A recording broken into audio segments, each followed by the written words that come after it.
All right, Mark Rogers TV talking up some Georgia football, and why not? A number one recruiting class in the nation coming off an SEC championship and just seconds away, overtime, however you want to phrase it, from national champion. But on top of the world with Kirby Smart bringing in more talent, both on the field, of course, but also on the sideline. We bring in Savannah Lee Richardson.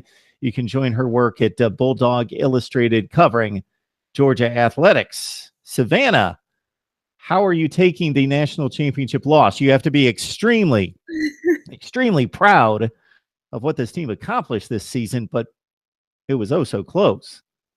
I am so proud of this team. I started writing for Bulldog Illustrated when Kirby Smart was hired, and so I've kind of got this connection with them and went through it with them, and so it's kind of like I'm attached to these guys, and I'm so proud of them, and they were so close, and they did what they were supposed to do, and they carried themselves with high integrity. However, it's been pretty somber on campus since the loss. I mean, that was a real first week of classes after they got beat, and kids were still wearing their jerseys and stuff, but they were all real somber about it. It still hurts. Like my mom bought me a national championship hat this week, and I was just like, but we got beat.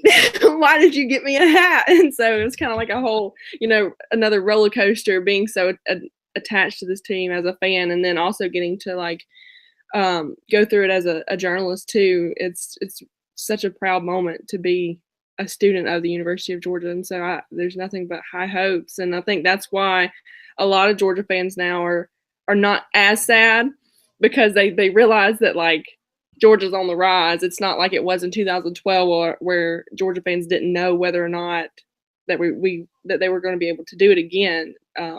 There's so much talent, and with what's Kirby Smart's doing, it's just kind of like one of those things. It's just like, okay, we may have gotten beaten, but it's giving us fuel to the fire to add to the 2018 season. So we're getting better in Athens, Mark. So, Savannah, I don't know what your mom knows about football, but you got to give mom a pass on that one. Give mom a pass. She just knows you're excited about the team. Oh yeah, and the funny thing is all the Nike apparel that they released for the team and stuff, the Rose Bowl championships and the Rose Bowl pre-Rose Bowl merchandise is still regular price. There's not any kind of sale on them, but the national championship shirts, hats, and everything are all 50% off at the bookstore. So the hat was like $28 regularly, and she got it for like $13-14. And so she was like, it was a good deal. I'll still wear it, I'm sure. So I think when fans, and as you mentioned, you've got a different perspective as a fan, but also covering the team. And we bring a lot of people on here.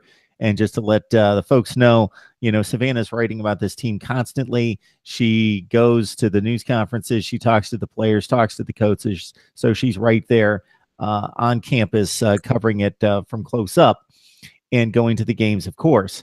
So there's a certain attachment there, and there's a certain type of hurt that comes with getting blown out and seeing your team demoralized and taking that sort of loss. And then there's a different type of frustration and aggravation and just hurt that comes with being literally one play. We use that phrase a lot, one play away, but one play away when you're up 13 points on 2 occasions, you don't think you have it in the bag if you're playing a school like Alabama, but you know that you've got a decided advantage, and you start to look at the clock and think, man, if we get a couple stops, if we just grind out some first downs, don't even need to score points, just extend the drives and keep the ball, then we can win this game. And then you get to overtime, you make the kick, and then you turn around and get the huge sack that obviously puts a rookie freshman quarterback in a terrible position. And, you start to add up the field position and the situation, and you're in great shape, and then give up the long pass play. Oh yeah, that I don't know necessarily that I would say I'd rather get blown out, but that losing by 3 points on that big of a stage, oh, it hurt.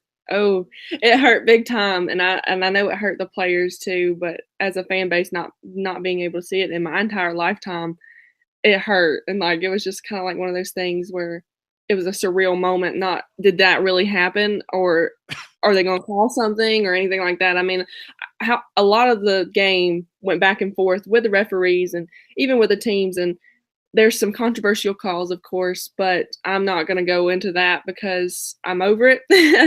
There's a time where I was just like, but they were offsides here, and that he wasn't. But anyway, I've accepted it. Alabama, that quarterback, it was a bold move by Nick Saban to put him in for the second half, and if he didn't, I don't know that Alabama would have been able to capitalize on the game and do what they did. So kudos to the freshmen, and kudos to Alabama for another championship. But I have a feeling that Georgia's coming for vengeance in 2018, and that's going to be the message. Oh, that's a great statement right there. Coming for vengeance. They may want to put that on a T-shirt as well. Well, Attack the Day is pretty cool too, though. But I don't know. I like vengeance. So, Savannah, you know what I do here. We talk college football. We debate it. We discuss it all the time. So, obviously, the only thing that matters is the result on the field. Alabama is the national champion. There's no disputing that. The two teams lined up on the field. But when you play that close of a game, when you play overtime, unfortunately, you don't play a series. It's not basketball. It's not baseball. But there can be an argument made that, you didn't get blown out. Alabama didn't prove to be decidedly the best team. Who knows if you play 10 times, if it's a 5-5 series, if it's 6-4. We just know that Georgia is right there as arguably the best team in the country. Couldn't win the championship, but arguably right there. Oh, I agree. I think that national championship is probably one of the best national championships in the last 5 to 6 years that I can remember anyway. There wasn't another one that was two evenly matched teams. And it's just kind of like one of those things where Kirby Smart was under him, and we talked about, can he outsmart Nick Saban? Well, he didn't that day, but we don't know that it wouldn't happen tomorrow or it wouldn't happen next week, and it's just kind of it's a learning experience for Kirby Smart. He's been there under Nick Saban, but now he knows what it's like to be there as a head coach, and there's no telling the conversations that the two coaches had after, because I'm sure that they talk regularly and stuff like that. But it's just, I'm proud to be a Georgia fan. I'm proud to be a student of the university, and seeing what Kirby Smart's done in 2 years, it's just only going up from here. And Alabama may not be this dynasty in the next 10 years. It could be Georgia. It could be someone else. But what I see from college football now is something like that I remember as a little kid. So much competition, teams that are all so good, and you don't know who's going to be in that top 5 the next week because someone can get knocked out. And so I'm very excited for the future of college football just after the national championship game, and seeing what the future, like what's coming with the future and everything like that. So I'm excited.